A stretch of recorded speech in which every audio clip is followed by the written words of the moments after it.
Conhece a origem do PlayStation?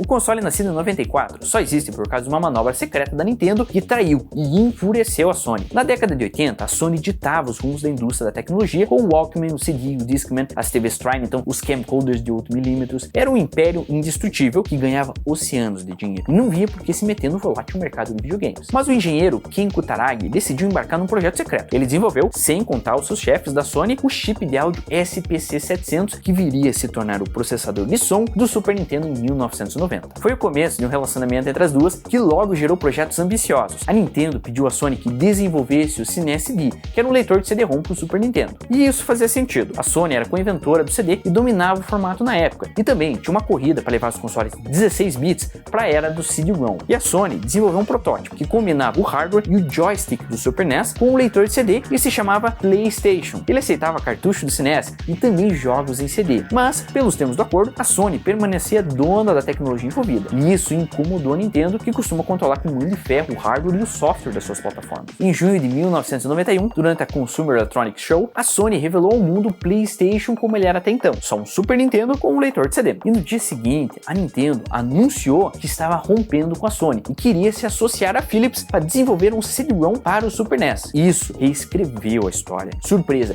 e fudida da cara, a Sony decidiu entrar com tudo no mercado de games. Manteve o nome, mas projetou um console novo e revolucionário. O primeiro PlayStation, que foi lançado em 1994 e levou os videogames domésticos para a era dos gráficos poligonais, o 3D. Potente, acessível e sustentado por uma campanha de marketing colossal, o PlayStation foi um mega sucesso. O primeiro console da história a ultrapassar 100 milhões de unidades vendidas. Ken Kutaragi se tornou então presidente da Sony Computer Entertainment, o braço de games da empresa, cargo no qual ele ficou até 2011. E os games se tornaram o maior e mais lucrativo negócio da Sony. Mas e a Nintendo? O que aconteceu com ela? Eles capengaram. O tal leitor de CD nunca saiu. E o console portátil, o Virtual Boy, foi um fiasco. E a empresa só se reequilibrou em 1996 com o lançamento do Nintendo 64. E o sucesso não foi a ponto de competir com o PlayStation e os seus sucessores. Dali para frente, a Nintendo acabou desistindo de disputar a supremacia tecnológica e apostou então em consoles com mecânica de jogos diferentes, como o Wii e o Switch. Ao contrário da sua arquirrival, a Sega, que abandonou o hardware e virou só uma editora de games, a Nintendo continua viva e continua bem, mas nunca recuperou a força hegemônica lá dos anos 80 e 90. E isso acontece por vários fatores, a começar por ter traído a Sony. Gostou desse vídeo? Então não esquece de seguir e deixar um puta like.